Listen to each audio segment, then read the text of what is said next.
السلام علیکم ویورز، میرا نام ہے راہیل انجم اور آپ دیکھ رہے ہیں وائس آف انجم۔ دوستو، آپ نے غزوہ بدر کے بارے میں سنا تو ہوگا، مگر اس کے بارے میں اہم معلومات آپ آج اس ویڈیو میں ملاحظہ فرمائیں گے کہ کس طرح سے یہ جنگ شروع ہوئی اور اس کا نتیجہ کیا نکلا۔ سبسکرائب کریں وائس آف انجم کو، بیل آئیکن کو دبائیں انفارمیٹو ویڈیو سب سے پہلے دیکھنے کے لیے۔ غزوہ بدر دو الفاظ سے مل کر بنا ہے، غزوہ اور بدر۔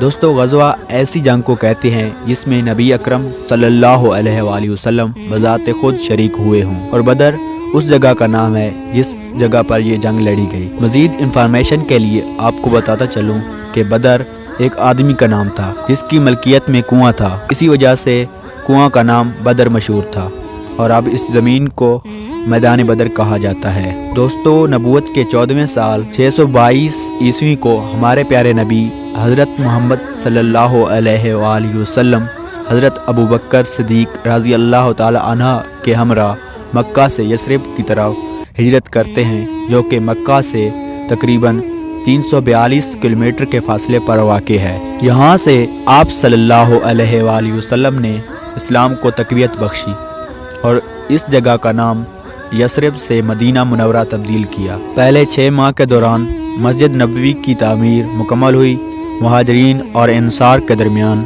مواخات قائم ہوا اور مدینہ کے قریب قبائل سے معاہدات ہوئے، جس سے مدینہ منورہ کے دفاع میں اضافہ ہوا۔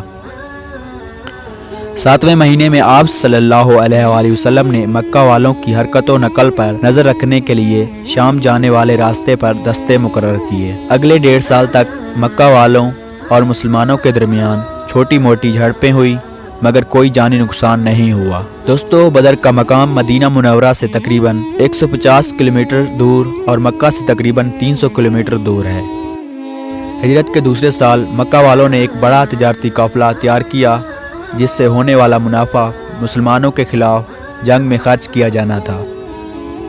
شام کے راستے پر گامزن بدر کے مقام سے ہوتا ہوا یہ قافلہ نکل گیا، مگر مسلمانوں کو اس کی اطلاع مل چکی تھی اور اس میں تقریباً 50 تیر انداز محافظ بھی موجود تھے۔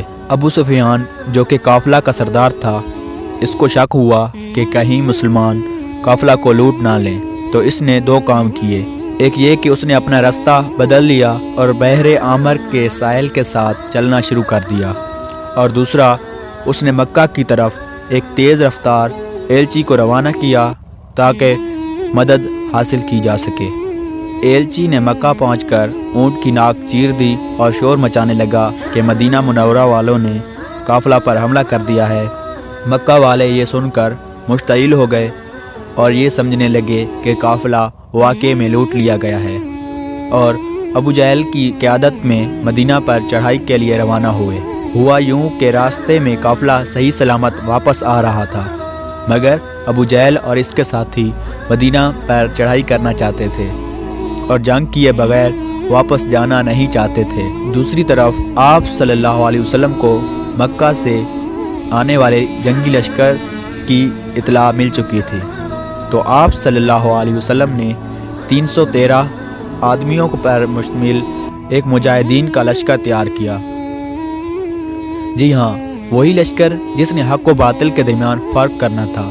آپ صلی اللہ علیہ وآلہ وسلم اور صحابہ کرام، جن میں حضرت ابوبکر صدیق رضی اللہ تعالی عنہ، حضرت علی رضی اللہ تعالی عنہ، حضرت عمر فاروق رضی اللہ تعالی عنہ، حضرت زبیر رضی اللہ تعالی عنہ، حضرت عمار یاسر رضی اللہ تعالی عنہ اور حضرت ابو ذر غفاری رضی اللہ تعالی عنہ شامل تھے۔ دوستو، حضرت عثمان اپنی بیمار اہلیہ کی تیمارداری کے لیے مدینہ میں رکے رہے۔ حضرت سلمان فارسی ابھی تک غلام تھے، جنگ میں اس لیے شرکت نہ ہو سکی۔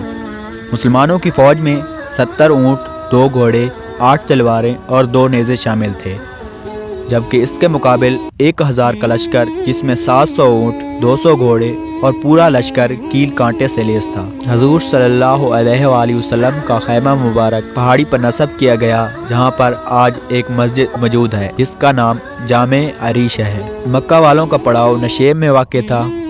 آپ صلی اللہ علیہ وسلم نے رات کے وقت صحابہ کو حکم دیا کہ ہر آدمی الگ الگ الاؤ روشن کرے تاکہ دشمن مسلمانوں کی تعداد زیادہ سمجھے۔ یہ ایک جنگی چال تھی کیونکہ عام طور پر 5 لوگوں کے لیے ایک الاؤ روشن کیا جاتا تھا۔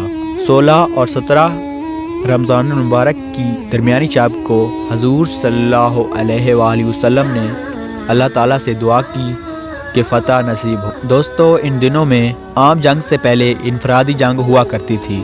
ہر لشکر سے ایک بہادر آتا اور دونوں کے درمیان لڑائی ہوتی تھی۔ اسی طرح سے مدینہ منورہ سے حضرت علی رضی اللہ تعالیٰ عنہ، حضرت حمزہ رضی اللہ تعالیٰ عنہ اور حضرت عبیدہ رضی اللہ تعالیٰ عنہ سامنے آئے تو کفار کی طرف سے عتبہ ابن ربیعہ، عتبہ کا بیٹا ولید، عتبہ کا بھائی شیبہ نکلے۔ حضرت علی رضی اللہ تعالیٰ عنہ نے عتبہ ابن ربیعہ کو جہنم واصل کیا۔ حضرت حمزہ رضی اللہ تعالیٰ عنہ نے ولید کو جہنم واصل کیا، مگر حضرت عبیدہ رضی اللہ تعالیٰ عنہ کی اس لڑائی میں ٹانگ کٹ گئی اور شدید زخمی ہو گئے، تو حضرت علی اور حضرت حمزہ رضی اللہ تعالیٰ عنہ شیبہ کو بھی جہنم واصل کر دیا۔ اس کے بعد عام جنگ شروع ہوئی۔ صحابہ کرام رضوان اللہ علیہم اجمعین نے تیروں سے کفار کو چھلنی کیا اور اس جنگ میں نصرت رب العالمین اتری۔ آسمان سے تقریباً 5000 فرشتے نازل ہوئے اور مسلمانوں کو فتح حاصل ہوئی۔ دوستو، اسی دن کو یوم الفرقان کا نام بھی دیا جاتا ہے، جس کا ذکر قرآن مجید میں سورۃ انفال میں موجود ہے۔ دوستو، اس جنگ میں 14 مسلمان شہید ہوئے، جن میں سے حضرت عبیدہ رضی اللہ تعالیٰ عنہ پہلے شہید صحابی تھے۔ دوسری طرف کفار کے 70 جہنم واصل ہوئے اور 70 آدمی گرفتار بھی ہوئے۔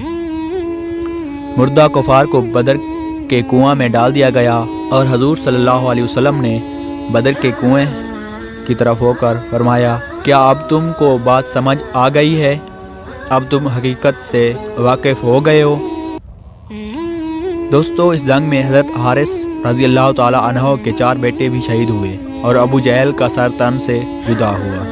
اس جنگ کے بعد مسلمانوں کو فتح ملی اور عرب دنیا میں مسلمانوں کا رعب بیٹھ گیا۔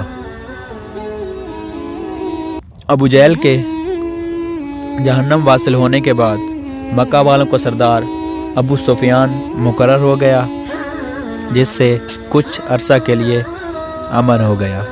کہاں مریں گے ابو جہل، عتبہ و شیبہ، بدر کا سارا نقشہ حضور جانتے ہیں۔